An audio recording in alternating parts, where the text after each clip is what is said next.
dari kelompok 6 ingin mendiskusi atau membahas terkait hal I/O dalam sistem operasi. Perkenalkan, nama saya Raffi Saputra dengan NIM 2110281 dan teman saya Ahmad Yunuzadi dengan NIM 2110285. Saya Rizky Christian dengan NIM 2102244. Dan saya Siti Rokaya dengan NIM 2110225. Oke, selanjutnya kita akan menjelaskan yang akan dipaparkan oleh teman kami yaitu Ahmad untuk menjelaskan seberapa pentingnya I/O dalam sistem operasi itu sendiri. Oke, terima kasih Mas. Yang pertama itu ada pengertian input dan output dalam sistem operasi. Seperti yang kita ketahui bersama, komputer hanya bisa bekerja bila ada perangkat input dan output yang berfungsi untuk memasukkan perintah untuk kemudian diproses dan hasil akhirnya akan ditampilkan oleh perangkat output. Tanpa adanya input dan output, komputer adalah mesin tak berguna. Jadi mereka itu saling berkaitan satu sama lain. Baik input ataupun output merupakan bagian komputer yang masuk dalam sistem mikroprosesor. Keduanya memiliki fungsi yang sama pentingnya. Jika salah satunya tidak ada, maka bisa dipastikan tidak akan ada yang bisa bekerja. Input atau lebih lengkapnya input device merupakan perangkat masukan yang dipasang sesuai port masing-masing yang berfungsi untuk memasukkan data dan mentransfer data dari luar mikroprosesor yang berupa signal data, maintenance, atau signal input. Biasanya signal input berupa data yang masuk dalam mikroprosesor. Sederhananya, perangkat input adalah perangkat untuk memasukkan perintah atau data yang akan diproses oleh komputer. Sedangkan output device merupakan komponen komputer yang berfungsi menghasilkan data yang bisa dilihat, didengar, ataupun dipahami.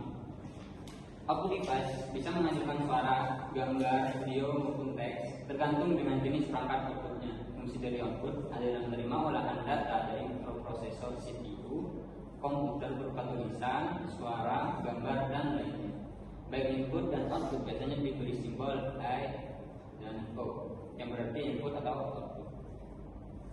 Ada sebagai contoh itu perangkat output dan input yang antara lain ada printer, monitor, keyboard, mouse, joystick, dan lain-lain sebagainya. Mungkin seperti itu. Izin bertanya, untuk I/O sendiri kenapa diperlukan dalam sebuah sistem operasi? Baik, saya ingin menjawab pertanyaan mengenai kenapa I/O diperlukan. Semua peripheral lebih lambat dari CPU dan RAM sehingga tidak mampu untuk mengimbangi kecepatan dari CPU dan RAM. Dengan alasan tersebut, maka dibutuhkan perangkat I/O yang berfungsi sebagai alat penghubung CPU dan memori dengan menggunakan fasilitas bus, sistem atau dengan switch sentral. Selain itu, sebagai alat penghubung CPU dan memori atau I/O juga berfungsi sebagai penghubung ke suatu perangkat peripheral atau lebih dengan menggunakan lingkaran tertentu. Baik, saya sampaikan. Selanjutnya Pak, ada pertanyaan lagi yang mungkin ingin ditanyakan? Oke, di sini saya mempunyai pertanyaan. Bagaimana sih konsep dari input dan output dalam sistem operasi? Oke, sebelumnya saya izin menjawab. Saya rawat untuk pertanyaannya yaitu konsep dari pengaksesan I/O itu sendiri. Ya, oke. Pengaksesan I/O terdiri dari dua cara ya, yaitu yang pertama memori map I/O, yaitu di mana piranti I/O dihubungkan sebagai lokasi memori virtual di mana port I/O tergantung memori utama. Dan juga ada karakteristik dari memori map I/O itu sendiri yaitu port I/O dihubungkan ke bus alamat. Lalu piranti input sebagai bagian memori memberikan data ke bus data. Piranti output sebagai bagian memori yang memiliki data yang tersimpan di dalamnya. Lalu yang terakhir karakteristiknya adalah port I/O menempati lokasi tertentu pada ruang alamat dan diakses seolah-olah adalah lokasi memori. Lalu yang kedua yaitu I/O map I/O atau I/O isolated, yaitu di mana piranti I/O dihubungkan sebagai lokasi terpisah dengan lokasi memori, di mana port I/O tidak tergantung pada memori utama. Lalu karakteristik dari IO map IO itu sendiri yaitu port IO tidak tergantung kepada memori utama. Lalu transfer informasi dilakukan di bawah kendali sinyal kontrol yang menggunakan instruksi input dan output. Lalu instruksi IO mengaktifkan baris kendali read or write pada port IO, sedangkan instruksi memori akan mengaktifkan baris kendali read or write pada memori. Lalu yang terakhir, ruang memori dan ruang alamat IO menyatu sehingga dapat memiliki alamat yang sama. Kelebihan dan kekurangannya yaitu IO map IO lebih cepat dan efisien karena lokasi IO terpisah dengan lokasi memori. IO map IO mempunyai keterbatasan jumlah instruksi yang dapat digunakan untuk operasi IO. Mungkin sekian jawaban dari konsep pengaksesan dari IO itu sendiri. Sekian, terima kasih. Terima kasih. Ya, sama-sama. Pertanyaan fungsi. Oh, fungsi. Apa fungsi? Kesapa namanya?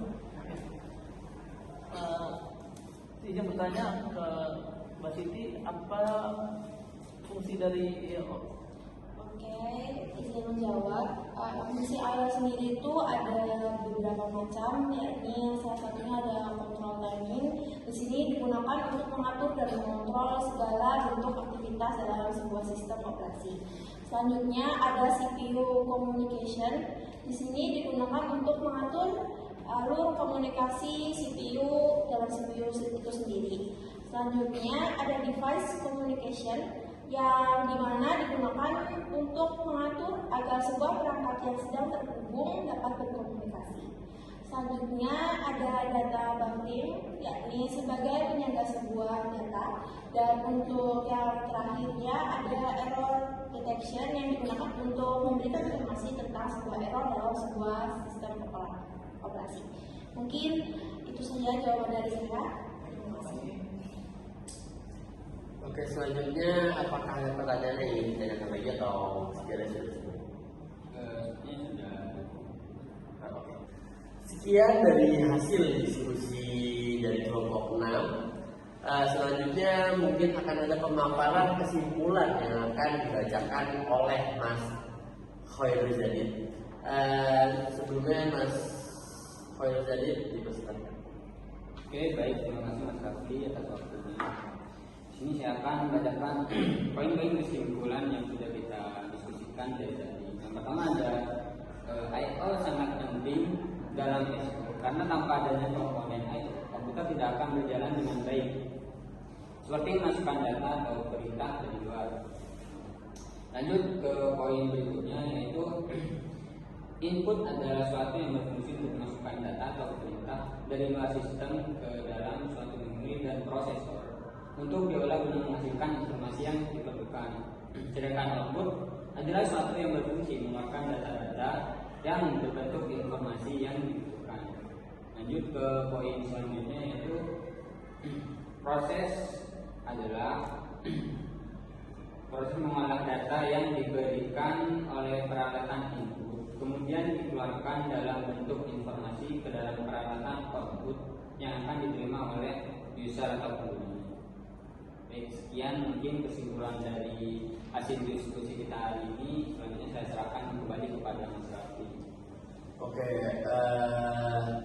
dikarenakan kesimpulan sudah dipaparkan, maka diskusi hari ini dari kelompok 6 akan kami tutup. Sekian dari pemaparan materi IO sistem operasi.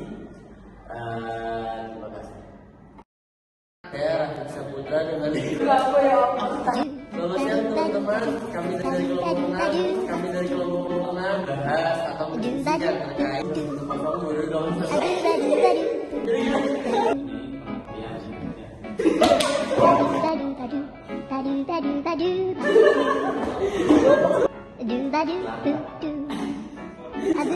Do